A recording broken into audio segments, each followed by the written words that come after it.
Greetings, one and all. Your host Steve here with another review. I went to the theater last night to go see Poor Things, and what an experience it was watching this very wacky film, but I mean that in a very good way. The film is directed by Greek filmmaker Yorgos Lanthimos. I hope I'm saying that right. It is rated R with a runtime of 2 hours and 21 minutes. Brought back to life by an unorthodox scientist, a young woman runs off with a lawyer on a whirlwind adventure across the continents. Free from the prejudices of her times, she grows steadfast in her purpose to stand for equality and liberation. I didn't really have any expectations going into this. I did think upon seeing the trailer that it looked very out there and interesting, but not much more than that. And after watching it and letting it simmer a bit, I really loved this film. There were so many aspects of it that I loved that were very outside the box. Firstly, I must praise the main cast. Willem Dafoe, Mark Ruffalo, and especially Emma Stone as our main character, Bella Baxter. This cast went above and beyond in their respective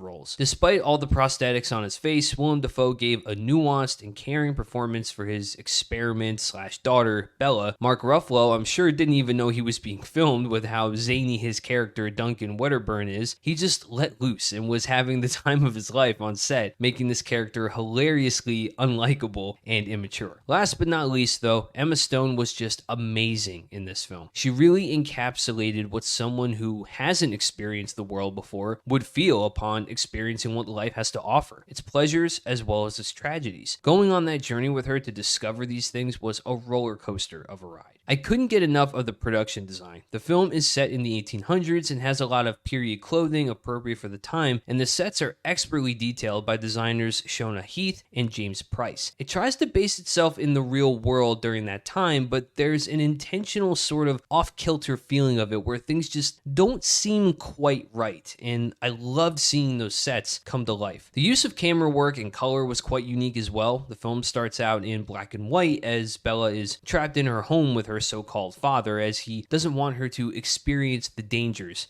of the outside world. Once she finally leaves to experience the world, the film switches to color to signify this change, and it's just so vibrant and hypnotizing. The camera utilizes some fisheye lens shots, which I thought was quite interesting. I'm not sure what the thought process was behind that, but it elevated the film in a very subtle way and let me know as a viewer that I was watching something very different. The music is also a character in and of itself. Composed by Jerskin Fendrix, this being his first composition, I thought he did a phenomenal job. It very much fits the overall vibe of the film. It's melancholic at times, but still provides that kind of off-kilter sound to complement each scene. This movie won 2 awards at the Golden Globes, one for Best Picture and one for Best Actress, being Emma Stone. Rightly so, she worked her ass off on this film, and she looked like she really enjoyed this experience. I personally would love to see a further collaboration with her and director Lanthimos in the future. Overall, I'm scoring Poor Things 5 out of 5. The cast is stellar. It gives the audience a lot of energy that just keeps you engaged all throughout the story. Special recognition to Emma Stone. She just crushed it and deserved her win for Best Actress. The production design and music complement each other so effortlessly and give the audience a glimpse into this very strange world that they've created. The use of certain camera shots, such as the fisheye lens and the smart use of color, make this a film that will stick with me for a long time. It's funny, I saw this with a friend of mine, and when we walked out of the theater, she said she felt like she watched